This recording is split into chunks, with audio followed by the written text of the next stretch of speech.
Bonjour les amis, j'espère que vous allez bien. Donc aujourd'hui nous sommes jeudi 9 juillet 2026 et cette vidéo, c'est la deuxième que je vous propose aujourd'hui sur, Maria Valtorta, l'évangile, tel qu'il m'a été révélé, donc la correspondance avec l'évangile du jour et un autre extrait d'une autre œuvre.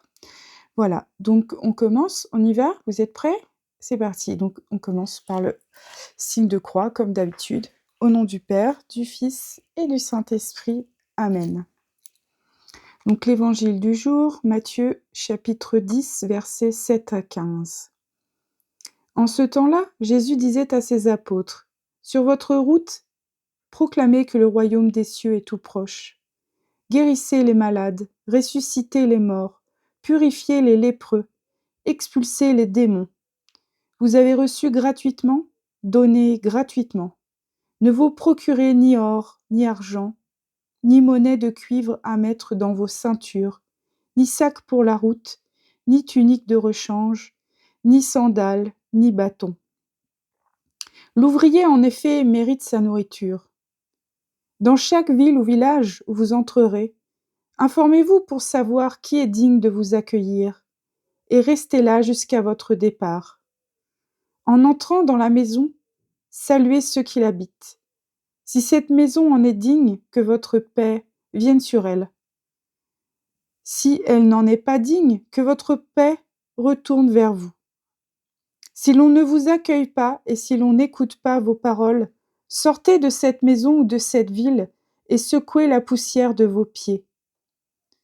Amen, je vous le dis, au jour du jugement, le pays de Sodome et de Gomorrhe sera traité moins sévèrement que cette ville. Voilà, donc ensuite, la correspondance dans les visions de Maria Valtorta, donc l'évangile tel qu'il m'a été révélé. Donc aujourd'hui, il s'agit du tome 4 et c'est le chapitre 265. Il y a quelque chose d'encore plus grand qu'un miracle et qui convainc également les foules avec plus de profondeur et de durée. Une vie sainte. Mais vous en êtes encore loin. Et toi, Judas, plus que les autres. Mais laissez-moi parler, car c'est une longue instruction. Allez donc, guérissez les malades, purifiez les lépreux, ressuscitez les morts du corps et de l'âme, car le corps et l'âme peuvent être également malades. Lépreux, morts. Et sachez, vous aussi, comment on s'y prend pour accomplir un miracle. Par une vie de pénitence, une prière fervente, un désir sincère de faire briller la puissance de Dieu, une humilité profonde, une charité vivante, une foi ardente, une espérance qui ne se trouble pas devant les difficultés d'aucune sorte. En vérité, je vous dis que tout est possible à celui qui possède en lui ces éléments.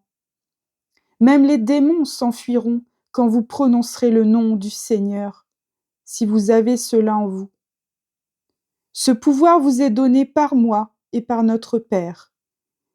Il ne s'achète pas à prix d'argent. Seule notre volonté l'accorde et seule une vie juste le maintient.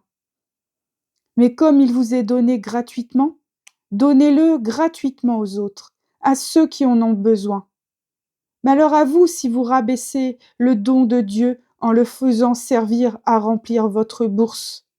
Ce n'est pas votre puissance, c'est la puissance de Dieu.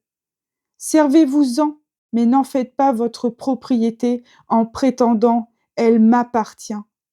Comme elle vous est donnée, elle peut vous être retirée. Voilà, donc l'extrait supplémentaire. Il s'agit les cahiers de 1945-1950 et c'est la date du 14 septembre 1947.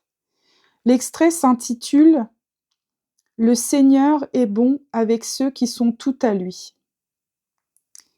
Jésus dit « As-tu jamais médité sur ce que signifie l'expression qui revient si fréquemment sur les lèvres des théologiens lorsqu'ils parlent de tous les écrits de l'Ancien et du Nouveau Testament, La sagesse dit, le Seigneur dit.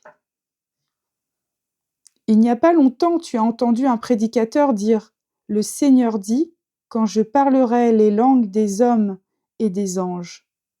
Il n'a pas dit « Paul dit », mais « Le Seigneur dit ». Pourquoi cela? Par respect en considérant que Dieu informe tout acte humain. Oui, aussi, mais surtout parce que c'est la vérité qui doit être énoncée. Or, la vérité, c'est que Dieu est tellement présent chez ceux qui l'aiment que leur personnalité et surtout leurs pensées s'effacent devant celle de Dieu, si bien qu'il n'y a plus Paul, Pierre, Jean, Jacques ou Jude. Pierre, Paul, Jean, Jacques et Jude, en tant que porte-parole de Dieu, transmettent ce que Dieu dit en eux. En tant que voix de Dieu, ils expriment ses paroles. C'est ainsi qu'on agit, en des temps plus reculés, Isaïe, Jérémie, Jésus ben Sirac, Sophonie, Michée, Zacharie. Et à une époque plus proche, toutes les voix du Seigneur, au cours des siècles, pour transmettre aux hommes les paroles de Dieu. Ces paroles qui sont autant de lumière, autant de remède, autant de grâce. Vois-tu comme le Seigneur est bon avec ceux qui sont tout à lui? Il unit si bien ces hommes à lui qui n'existent plus par eux-mêmes, mais qu'il est eux et qu'il parle et agit au point de pouvoir, à juste titre, qualifier ce que leur main écrit de « Le Seigneur dit ».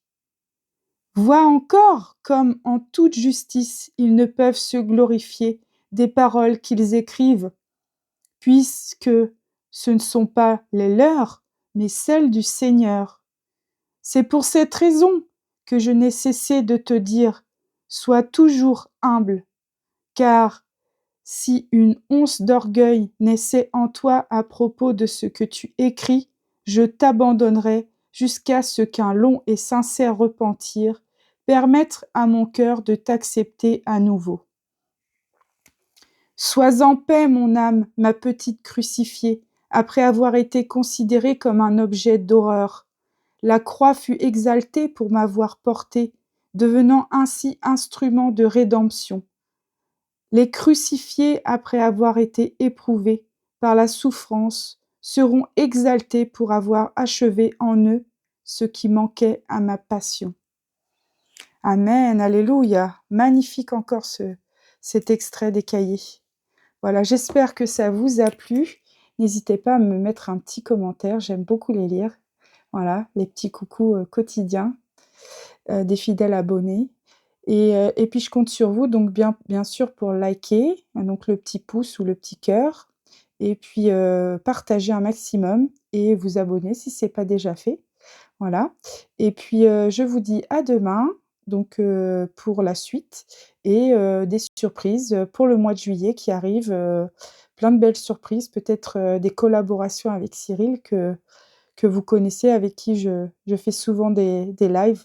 Donc voilà, donc plein de choses en perspective qui sûrement vont vous plaire. Donc restez connectés, voilà, et il y aura plein de belles découvertes et puis je vous ferai partager mes visites de la Bretagne. Voilà, je vous embrasse tous, je vous souhaite une très bonne journée. Soyez bénis de Dieu ainsi que vos proches et vos familles. Je vous envoie plein de bisous et je vous dis à demain. Soyez bénis de Dieu les amis.